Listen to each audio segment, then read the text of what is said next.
Всем привет! Многие новые подписчики пришли с видео про удар гардой Мартхау. Спасибо, что смотрите меня. В прошлом видео было много комментариев, замечаний, критики. Поэтому я решил сделать еще одно видео, тоже про удар гардой. Как вы видите, сейчас я уже взял меч побольше. Это полуторный меч, у которого очень хороший баланс, буквально даже нету ладони от гарды.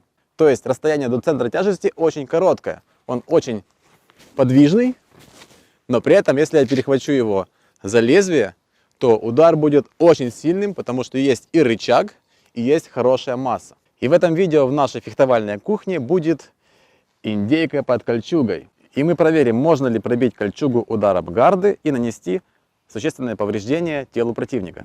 Но перед началом я отвечу на некоторые вопросы, комментарии, замечания под прошлым видео. Первое. Какие времена, такая и айтипедия. Второе. Вы писали, что невозможно ударить гардой в эту область, а также в подмышку, потому что, мол, яблоко будет ударяться об голову, или вообще рыцарь никогда не подставит такие зоны для вашего удара. Ну давайте проверим. Представим, что у нас условный рыцарь, иди сюда, и он хочет меня ударить сверху вниз. И в этой позиции как раз видно, что у него открываются подмышки. Как раз сейчас, если вдруг я хотел бы ударить, у меня есть возможность или уколоть в эту зону, или же нанести удар Мартхау. Поэтому то, что вы говорили, что сюда попасть никогда невозможно, это не так. Ситуации бывают разные. И по поводу зоны возле ключицы. Тоже писали в комментариях, что туда невозможно попасть гарды, потому что банально яблоко упрется в лицо. Ну типа вот так. Но если я не ошибаюсь, я в том видео сказал, что если мы наносим стандартный удар по косой, а по косой под наклоном, это означает не так, а вот так. Поэтому таким образом у нас гарда хорошо входит прямо вот сюда. И в общем вся зона возле шеи это хорошее место, чтобы загнать туда острие гарды. И еще один момент, о котором вы написали в комментариях, а я забыл про это сказать. Да, гардой можно делать различные зацепы за шею, а также за конечности. Вот. Следующее замечание, которое вы часто писали в комментариях, что заточенное лезвие можно спокойно брать голыми руками, потому что Скалагрим, это ютубер канадский, показывал видео, в котором он берет голыми руками лезвие и наносит удары по покрышке. У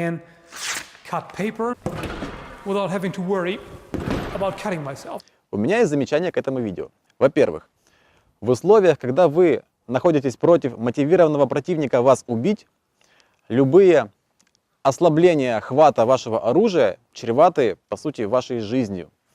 И если мы держим оружие так, как показывал Скалагрим, то есть не захватывая большим пальцем клинок, мы получаем возможность, что при ударе, вот мы бьем вниз, например, у нас оружие может просто вылететь, потому что мы не держим большим пальцем. Я слабо верю, что против живого, здорового противника, который действительно двигается и имеет силы, чтобы сопротивляться, стоит хвататься за лезвие вот таким образом. Проще уже держать за рукоятку и драться нормально, чем пытаться вот эти фраерские понты провести на человеке.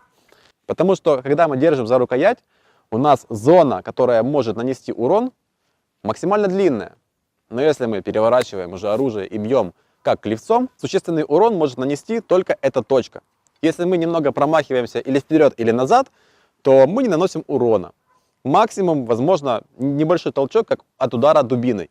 И то дубиной, возможно, будет еще и больнее, потому что все-таки это меч, а не дубина. К тому же хочу отметить следующий факт. Я в своей практике все время интерпретирую, как бы я работал с задоспешенным человеком.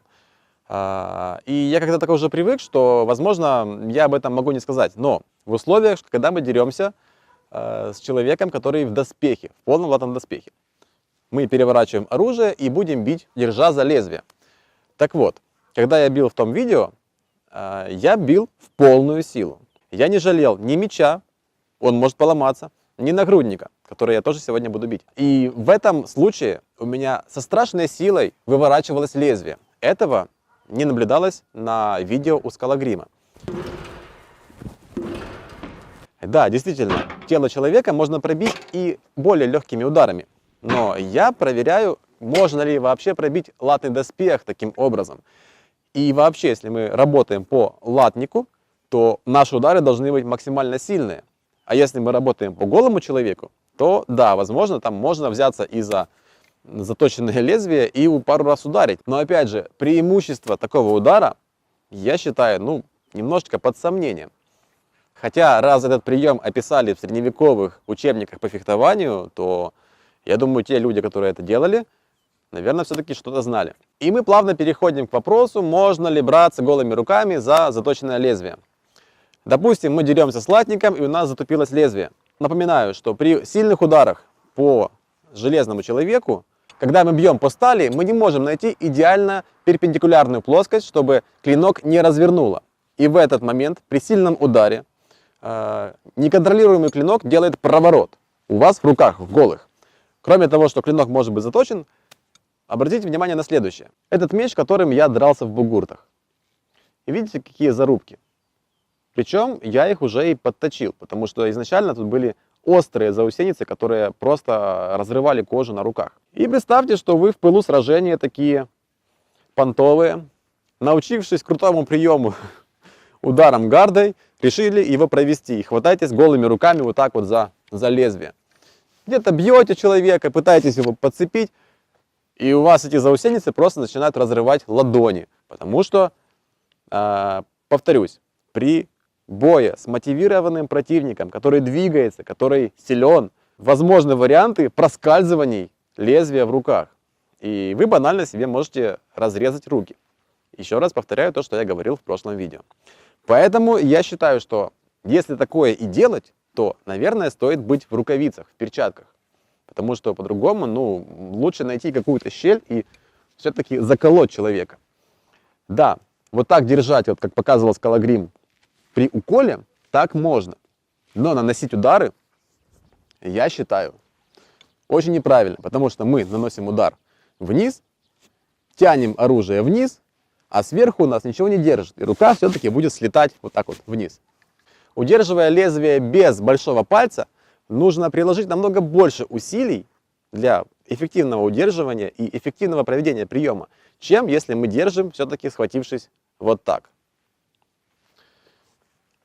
Ну еще раз, о чем именно я говорю. Мы наносим удар, и рука у нас проваливается. Все, уже проблема. Допустим, в бою вы взялись за лезвие. Ситуации могут быть разные, но, скорее всего, ваш противник это заметит. И когда у вас пальцы на остром лезвии, он может банально взять и ударить, например, латной рукой просто по вашим пальцам. И может быть эффект следующий, что вам просто приплюснет пальцы к вашему лезвию, следовательно, вы получите рану. Поэтому это крайне рискованный прием, который, возможно, можно отнести просто к эффектным добиваниям противника, который уже особо не может сопротивляться. И вы уже так вот понтово, красиво перевернули и бабахнули его по черепухе, и, короче, как бы все. Следующий момент, про который было много комментариев, что столб шатается. В этом видео я взял мешок песка и примотал к моему столбу. То есть сейчас у меня уже здесь хорошая масса, видите? Он уже так не качается. Но все равно имеет какую-то инерцию, потому что если все-таки мы бьем человека, то качаться он будет. И небольшой упорчик снизу. Сейчас уже нагрудник закреплен намного сильнее, чем в прошлый раз. Дело в том, что первые свои тесты я делал на вкопанном столбе. И когда я бил по шлемам алебардами и прочим бугуртным оружием, то я заметил следующее. В реальных бугуртах мои шлемы не получали таких повреждений, как на моих краш-тестах. Следовательно, я понял, что закрепляя на неподвижном столбе шлемы и раздалбывая их оружием, я не могу проверить их такими же ударами, которые будут реально в бугурте. И когда я сделал вот такой столб, который качается, мои повреждения стали плюс-минус схожими с теми, которые наносятся в бугуртах. То есть я проверяю свои шлемы, не расколятся они в реальных соревнованиях. Потому что я хочу делать хорошие вещи, в которых люди не будут травмироваться. Но бить нагрудник мы будем в последнюю очередь, а сейчас проверим, что у нас будет с кольчугой. Итак, у нас есть самое главное и самое вкусное, это кусок индейки, которая будет имитировать нашего рыцаря. 6 гвоздей, есть кусочек ткани, клепано сеченная кольчуга. Так, закрепляем нашу индейку на досточке. Имитируем, что наш рыцарь в стеганке. Кстати, здесь даже есть кожа и, в принципе, похоже на человека немного. Берем нашу стеганку и ложим кольчугу. А сейчас нужно закрепить края кольчуги. Дело в том, что когда мы одеваем кольчугу на человека, при ударе, видите, я сминаю все, и у меня прямо кольчуга залазит внутрь. Но если мы наденем на человека, то кольчуга так пролазить не будет и будет вести себя немножечко по-другому. Поэтому я решил сымитировать то же самое. Ну и плюс разлетаться не так будет. Поэтому я прибиваю гвоздями кольчугу и нашу стеганку. Кажется, похоже. Итак, наш рыцарь готов. Не совсем. Будь бесстрашен перед лицом врага, чти Господа и защищай нуждающихся. Благословляю тебя в рыцаре. Теперь наша индюшка готова. Ну и как вы видите, в этот раз у меня полуторный меч, не одноручный, который длиннее. Правда, я боюсь за его ручку, потому что при сильном ударе гарды мы получим усилие, которое будет стремиться сломать вот эту точку. Я морально готов, что меч может поломаться. И да, я буду в перчатках, мне так удобнее, потому что бью я сильно.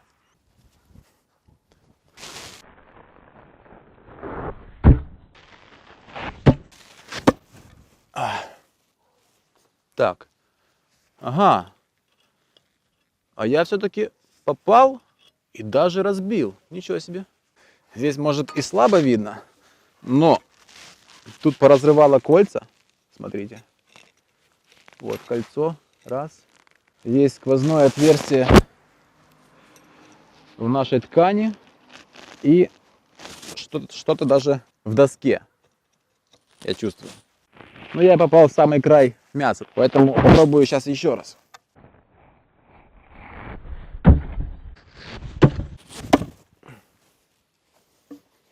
В принципе, тот же самый эффект.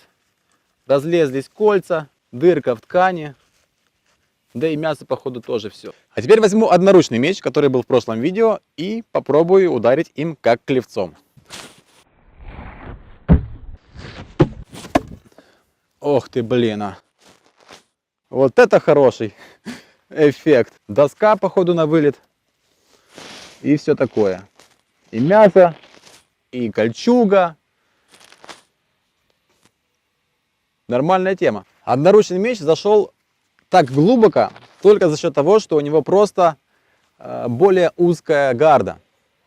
Как-то мне там в комментариях писали, как правильно называются эти усики гарды, ну, в общем, я забыл. Перед видео я немного подточил гарду полуторного меча, ну, чтобы все-таки поэкспериментировать не полностью тупой гардой. Но вот такого эффекта у него нету. И если бы на полуторном мече, вот на таком, была вот такая узкая гарда, да при этом еще это с такой же длиной, то есть с таким же выносом, это просто клевец на самом-то деле. Помните, я показывал, как можно ударить по человеку, то есть вот эти все моменты, ключица, шея, подмышки, пах, это, ну, это действительно может стоить того. И скажу следующее, чтобы пробить кольчугу колющим ударом, возможно, необходимо больше усилия, чем от рубящего удара, но используя меч как клевец. Удар Мартхау. Поэтому все-таки, наверное, смысл в этом есть. Как и для всех, мне казался этот удар таким немного диковатым и больше какой-то выдумкой фильмоделов и игроделов различных, чем реально применимый прием. Но здесь показано, что прямо хорошо. Да, у меня, конечно же, кольчуга и мясо, и ткань лежит на пеньке. И мне удобно это делать. Но почему мы не можем рассматривать такую же похожую ситуацию? То есть у нас лежачий противник, который одет в кольчугу, и которого вот у нас уже нету сил просто протыкать вот колющим ударом, и мы не можем найти в нем щель. Он сопротивляется еще. И таким ударом можно действительно пробить его кольчугу и легкие, и ребра, и загнать ему эту гарду куда угодно, по сути. Так. Блин. Да, эта гарда входит в доски, в мясо, в кольчугу просто замечательно. Такое ощущение, что как раз это ее прямое предназначение. Так, попробую пробить кастетным ударом. Итак, мы берем за рукоятку уже и наносим удар гардой. Это очень эффективный удар, и из-за его эффективности такая гарда запрещена в бугуртах. Дело в том, что кулаком в бугуртах спортивных бить можно. Но если у нас вот такой исторический меч, то мы можем случайно залезть своему оппоненту в щель забрала и, в общем, травмировать его очень серьезно. Поэтому такой вынос, он, если я не ошибаюсь, он запрещен. Ну, или как минимум должен быть запрещенным, потому что, ну, тут случайно можно просто человека отправить в инвалидное кресло, если не убить. Ну, а я попробую этот удар как будто бы кастетом. Если честно, не пробиваю.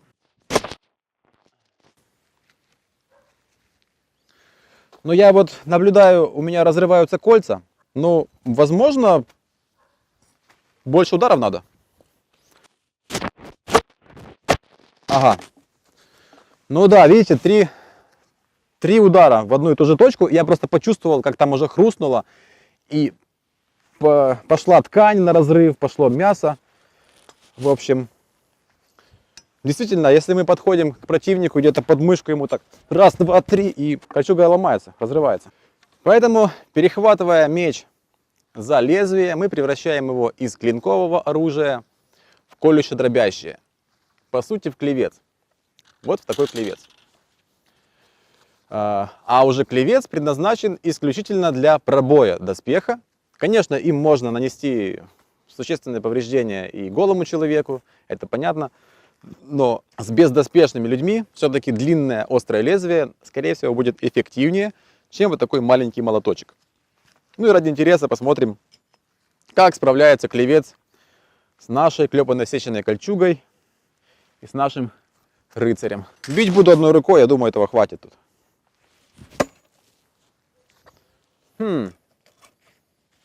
Странно.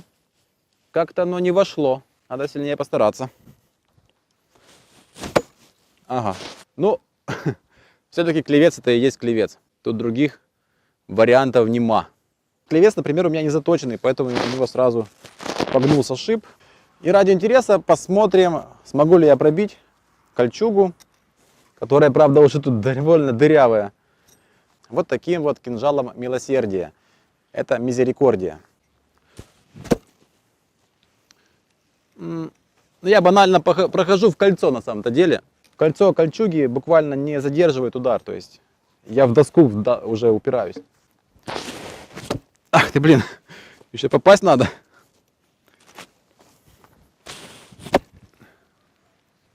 Это было мимо кольчуги. Ах ты, блин.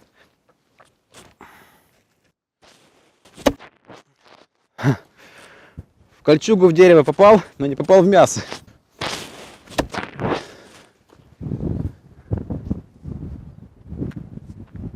В общем, если мы хорошо зафиксировали противника, там положили на землю, уперли в забор, в стену, и он,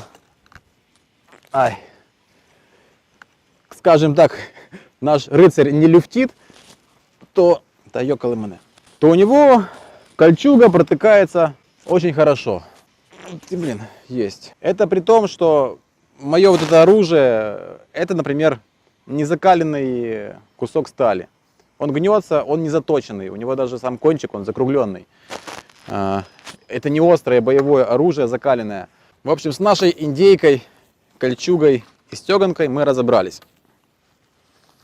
Сколько там было ударов я наносил? 7-8 ударов, и здесь раз дырка, 2 дырка большая, 3. 3 больших дырки, не считая некоторых маленьких разрывов, то есть кольца разрываются. Причем это у меня клепанно-сеченная кольчуга, то есть часть колец склепаны, а часть колец просто цельные. Так, и разрываются у меня именно склепанные, причем вот не по заклепке, а само кольцо ломается. Хотя есть и по заклепочке. В общем-то, мы можем наблюдать много проникновений. Тут пробилась и кожа, и мясо, и вы видели, там прямо в доску входило. Здесь раздробленная кость. Кстати, это, по-моему, я кинжалом ударил. Да, тут раздробленная кость в этом месте. Кто из вас может похвастаться, что ел рыцарятину? Там люди так смотрят на меня.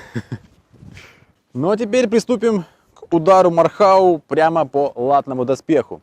Мы уже увидели, как пробивает кольчугу наша гарда.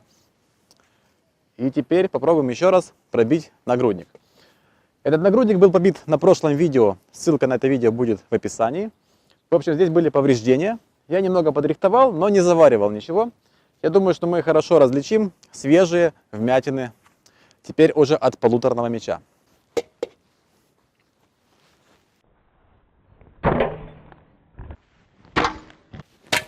Видите, манекен остался на месте. Есть просто вмятина, но ничего больше. Я не думаю, что я смогу пробить этот нагрудник. Кстати, забыл сказать. Это нержавейка. Здесь толщина 1,5 мм. Конечно, в средневековье нержавейки не было. И нержавейка — это материал, который довольно твердый. Она немного тверже, чем сталь 3, но она мягче, чем каленый доспех. К тому же, толщина нагрудников в разные времена, в разное время средневековья была разная. Тут могло быть и примерно 1,2 мм, а так и 3 мм по центру. Если мы имели нагрудник толщиной 3 мм, обычно это означает, что у него 3 мм только по центру, вот здесь на фронтальной части. Все остальные зоны утоньшались для того, чтобы увеличить твердость по центру, защитить жизненно важные органы, но при этом не давать лишнего веса. Потому что если мы сделаем нагрудник полностью 3-миллиметровый, такой доспех настолько обездвижит воина, настолько заберет у него сил, что это уже будет не боец, а просто ходячий фраг для какого-то вражеского воина. Ну, попробуем еще раз ударить полуторным мечом.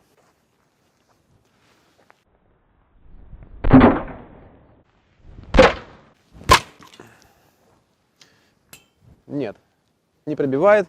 Меч выкручивается, у меня болят руки. Я не знаю, что здесь было бы, если бы сейчас я держал заточенное лезвие. Я даже в этих рукавичках, которые вроде бы кожаные, но они такие тоненькие, приятные, я бы побоялся. Я думаю, что при хороших ударах лезвие разорвет и руки, и перчатки. Но это мы бьем по закрепленному манекену и по латам. Не по голому человеку, который мягенький и податливый, а по человеку, который в панцире, и от ударов по которому у вас будет вибрация на оружии. Так, но более эффективным мечом в этом видео у нас был все-таки одноручный, за счет своей узенькой гарды. И сейчас я еще раз проверю, может ли пробить гарда меча доспех. Урок первый. Кали острым концом. Ничего ты не знаешь, Джон Сноу. Рукоять не уступит острию.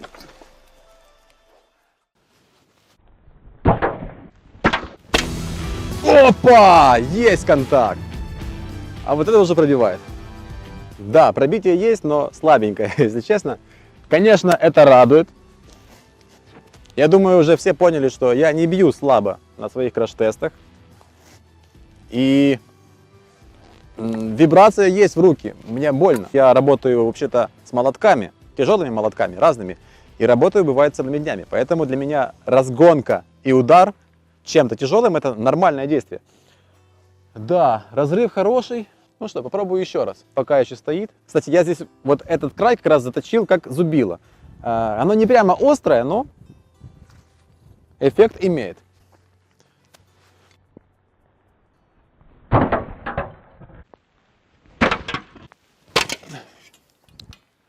А вот сейчас не пробил. Это был второй удар.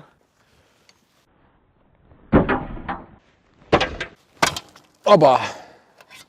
Ну, я номинально прошел, конечно, за сталь, но повреждений там не будет. Кстати, в прошлом видео писали прямо, что вот от таких ударов запреградное воздействие будет настолько сильным, что там поломаются ребра, разорвутся почки селезенкой, и, в общем, кишки полезут через череп. Ничего подобного, ребята. В бугуртах наши бойцы, ИСБшники, дерутся тупым оружием. Вот такими мечами, которые на самом деле неэффективные, топорами и алебардами, тупыми.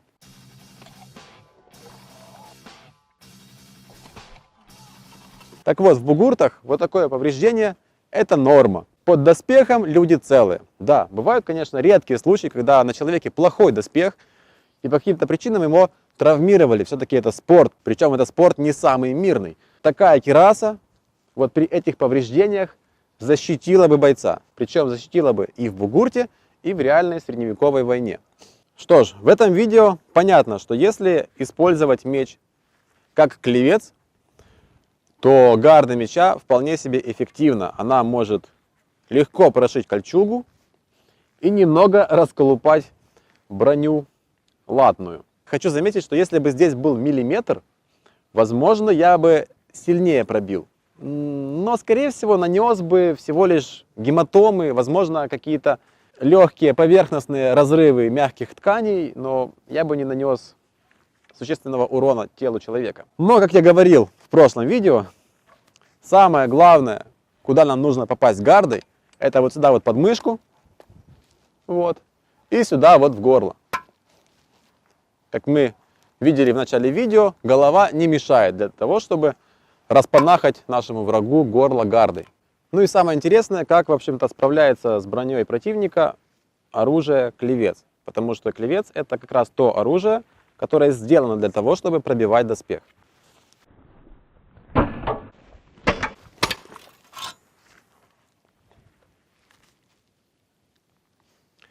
Пробивает. Вот это самое большое отверстие, это от клевца. Видите, там даже песок сразу посыпался. То есть я зашел настолько глубоко, что сразу все потекло. Это повреждение от гарды. Раз. Два. Но самый существенный урон доспеху наносит все-таки клевец. Блин, смотрите, он зашел на 5 сантиметров прямо в грудь. Кстати, интересный факт про кирасы. Вы, наверное, заметили, что они вот такие чересчур выпуклые. Некоторые особо умные или особо одаренные думают, что настолько нестандартная и не характерная для человеческой анатомии форма доспеха означает то, что там жили не люди, а какие-то моллюски, пришельцы, рептилоиды и так далее. Но на самом деле все намного проще. Выпуклая форма кирасы позволяет при вот таких пробитиях остановить оружие не на 5 сантиметров в теле, а на 2 сантиметра в теле, потому что есть еще воздушная подушка. К тому же доспех — это не очень поворотливый механизм, и имея запасы, ну то есть люфты по корпусу, человек может в доспехе больше уклоняться, больше двигаться и, в общем-то, имеет определенное преимущество для ударов или уворотов. К тому же это было модно. Мы имели силуэт рыцаря, который притален, и у него подчеркивались широкие плечи. Вот, это было круто. Ну что, надо еще раз ударить? Это, как кажется, бил двумя руками, да? Попробую ударить одной. В перчатках все-таки комфортнее. Чувствуется уверенность в удержании оружия, тем более при ударах есть вибрация. Особенно у мечей, потому что все-таки мы их используем как бы не по назначению. Писали в комментариях, что нужно, чтобы вы просто больше потренировались, и у вас появились мозоли. У меня есть мозоли. Ну, то есть у меня мозолей уже нету. У меня их не может быть от работы молотком, потому что, когда я начинал заниматься этим кузнечным делом, я был довольно фанатичным ребенком. И я начал работать с молотком, у меня начали появляться мозоли. Но поскольку я был очень упоротым или упертым, я это все перетерпел через боль, через силу. То есть у меня появлялись мозоль под мозолью, потом это рвалось, там были кровавые мозоли, то есть просто кровь шла. Это все засыхало, я продолжал работать. И после этого у меня мозолей нету, потому что руки привыкли, все, этих мозолей не будет.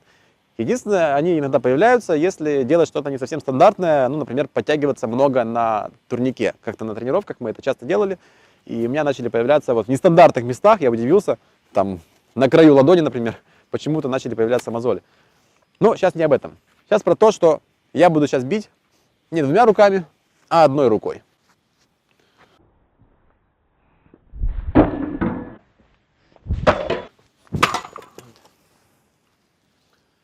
Да, тоже пробивает, но не так сильно.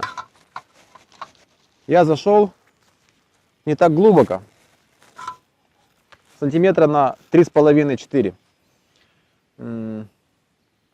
Все-таки с двух рук получается удар сильнее. Уже и погнулся этот шип мой. Попробуем еще раз. Вот сюда куда-нибудь в пузо.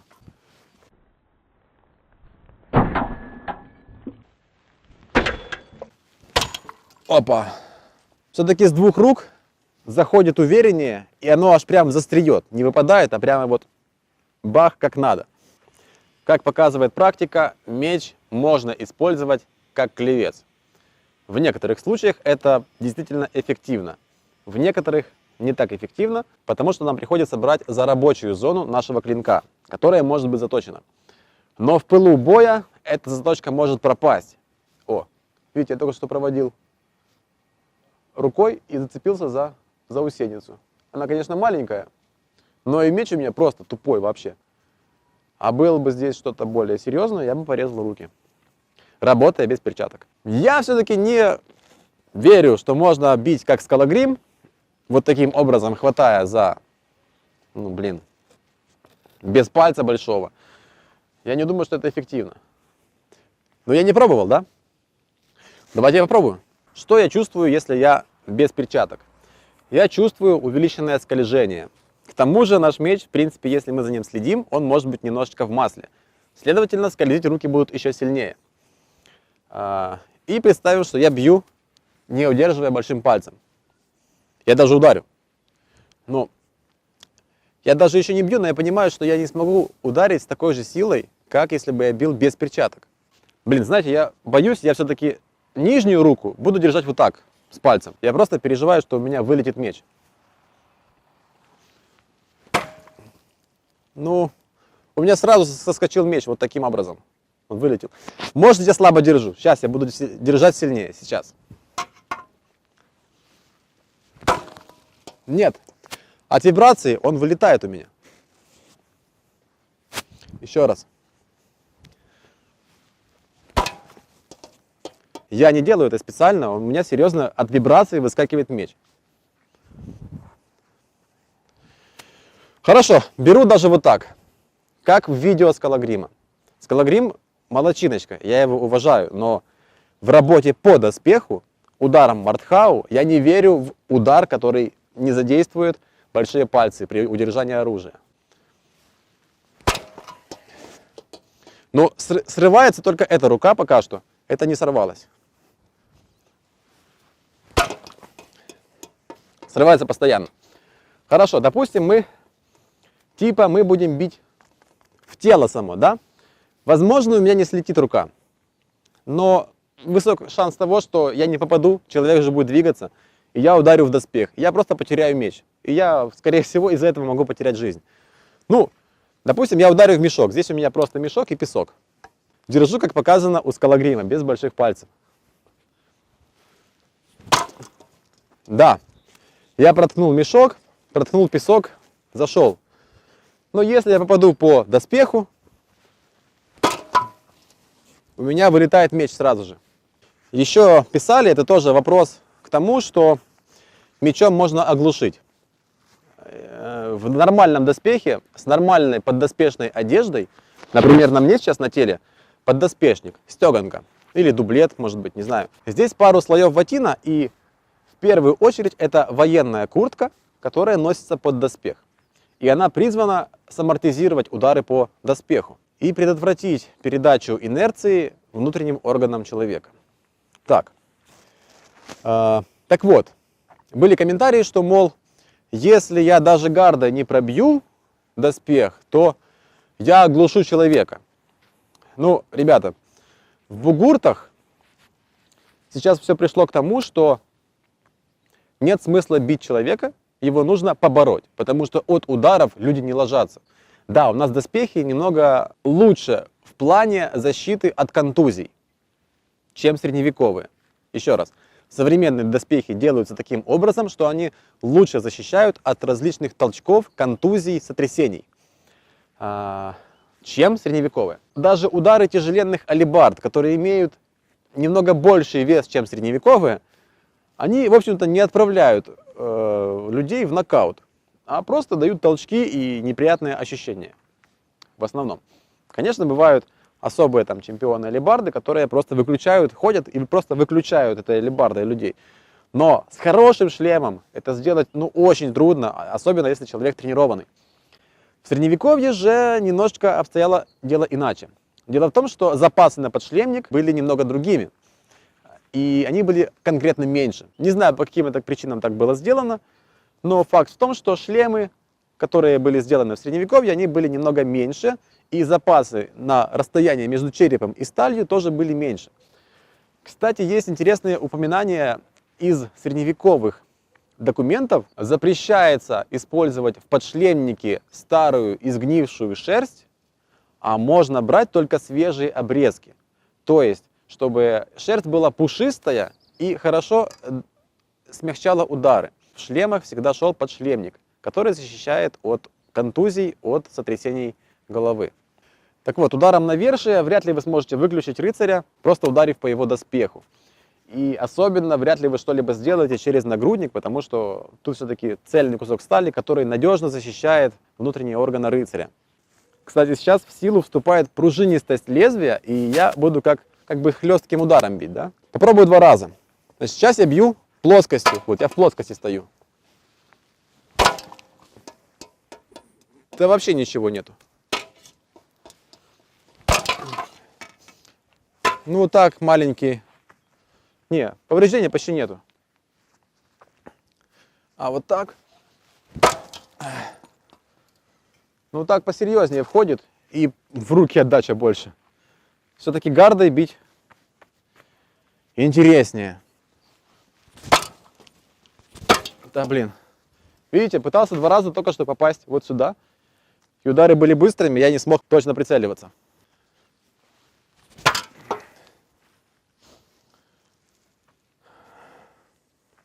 Вот такие вот дела.